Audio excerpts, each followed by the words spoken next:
magandang oras mga kababayan, mga ka-Good News Daily TV. Meron tayong magandang episode dito. Ito yung ang India pala ay gumagawa rin ng kanilang sariling ariglo dyan sa nangyayari sa Hormuz. At least makakatulong sila sa international community, sa mga bumibili dyan ng langis sa Middle East. Dahil sa ang India pala ay gumagawa ng sariling hakbang nila na makipag-negotiate sa Oman. Siyempre ang India hindi makipag-negotiate directly sa Iran yan dahil magulong kausap ang mga IRGC. Kaya ang ginawa ngayon ng India ay doon lumapit sa Oman, which is ang Oman ngayon ay parang partner ng Iran pagdating sa Hormuz. Diba sabi ng Iran na dalawa na sila ang mamamahala ng Hormuz, ang mag-manage ng toll fee sa Hormuz ay dalawa sila. Dahil magkapit-bahay lang ang Oman at Iran. Kaya ang ginawa ng India, siyempre lalapitan niya yung medyo mabait, yung Oman. At gumawa sila ngayon ng mga negosasyon tungkol diyan sa Hormuz. Kung ano man ang mga negosasyon na yan na hindi pa pinapaalam, pero dito sa Daily Jagran with Nikita Kapor ay makakuha tayo ng konting kaalaman. Ating panoorin ang video. India doesn't just react to global crisis anymore. India prepares for them. As the world worries about the Strait of Hormuz, India may have quietly found its insurance policy.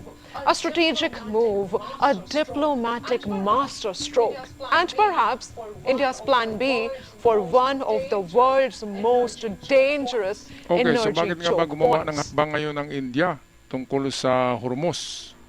Dahil ang India ay dyan din pala bumibili sa Middle East ng langis. Of course naman, saan ba siya bibili? Ang lapit-lapit lang ng Middle East.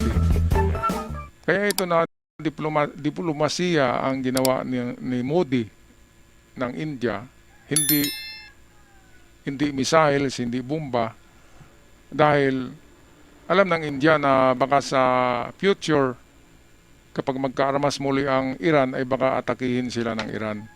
Kaya parang playing safe lang ang India dito, through diplomacy, hindi through strength.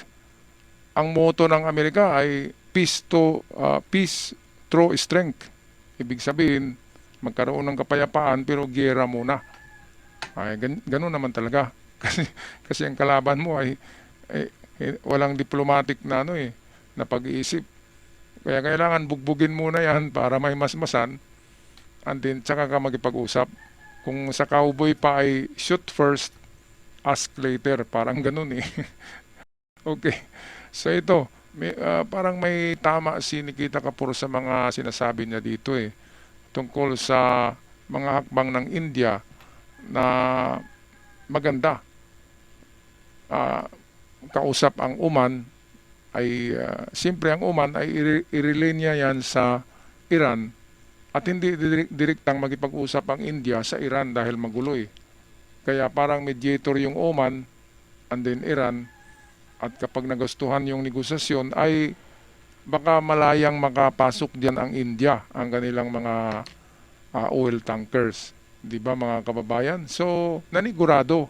Ibig sabihin, nanigurado lang ang India na isalba ang kanilang ekonomiya na makalabas-pasok sila diyan sa Strait of Hormuz through this negotiation.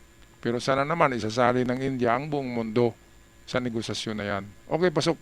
Balik tayo kay Nikita Kapor. The question is simple, viewers. Hormuz is shut for months now. What happens if it remains that way? And more importantly, has India already solved that particular problem?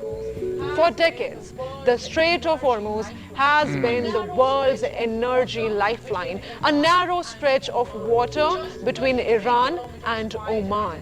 just 33 kilometers wide at its narrowest point, and now Iran States. is holding it hostage. For India, the stakes are enormous. India imports a large portion of its energy requirements. But while much of the world is worrying about the problem, India appears to be working on the solution, not the one like Donald Trump that involves troops in the Strait of Hormuz. India's solution is called the India-Oman CEPA, the Comprehensive Economic Partnership Agreement Ako, between India Talagang sinulo lang and pala ng Oman. India eh. Between India and Oman. Comprehensive agreement tungkol sa paglabas-pasok diyan. Kasi ang Oman, nagbebenta rin yata ang Oman eh. Kaya pwedeng sa Oman na lang bibili mismo ang India. Ngayon, mayroon akong magandang suggestion dito eh. Lahat ng Arab countries, lahat na nandyan sa Arab Gulf na sinasabi na yan, sa Arab Gulf na yan, lahat sila dyan, Kuwait, Bahrain, Qatar, maliban sa Saudi. Kasi ang Saudi mayroon na yan. Ito yung tinatawag na pipeline. Dapat mag-ambag-ambag, mag-contribute itong mga Gulf countries, maliban sa Saudi dahil mayroon silang sariling pipeline. Gumawa din sila ng sariling malalaking pipeline. Diba? At itabihan doon sa pipeline ng Saudi. Lalabas kasi yan doon sa Mediterranean Sea, malapit sa Mediterranean. Which is malayo na yan hindi na yan maaabot ng Iran. Kaya yung ginawa ng Saudi na pipeline, di ba? Nakapag-export pa rin ng Saudi ng oil, pero hindi mabilis dahil limitado lang ang pipeline eh. Kaya maganda diyan, dagdagan ng pipeline na yan ng mga Arab countries para mailabas nila, hindi na dadaan sa Strait of Hormuz ang mga oil tankers. So, kapag mangyari yan na mayroon ng malalaking pipeline na doon ilalabas yung langis, ang mangyari, wala nang dadaan sa Strait of Hormuz, bankrupt ang pagiging kawatan, pagiging tulisan, pagiging terorista. Itong mga IRGC, wala na silang kukolektahin na pera. Balik sila sa pagtanim ng kamuti, kung mayroon mang kamuti doon. Di ba mga kababayan?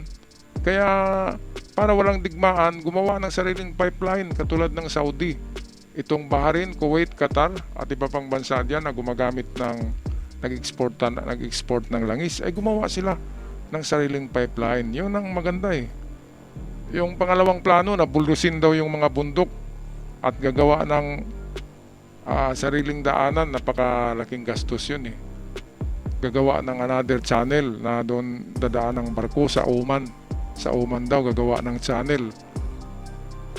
Hukayin yung mga bundok, patagin at gagawa ng parang river na shortcut. Napakalaking gastos niyan. Yung pipeline, yun ang may possibility. Plausible ang tawag diyan. Pwede yung pipeline kasi nagawa ng Saudi, bakit hindi magawa ng ibang bansa? Mayayaman naman ang mga bansa diyan, di ba? Okay, so anong masasabi nyo dito mga kababayan sa hakbang ng India na magipag peace negotiation din sa Oman na buksan ang Strait of Hormuz para sa India o baka para sa lahat ng dadaan dyan. Pero palagay ko yung iba may bayad eh. Yung India wala kapag natuloy itong agreement na ito. Alright, so ako'y magpapaalam na. Maraming salamat sa lahat at sa aking mga avid followers. Ako'y sumasaludo sa inyo at sa mga bagong nagbisita sa channel at nag-subscribe. Maraming salamat sa lahat. Hanggang sa muli, it's peace and love, not war.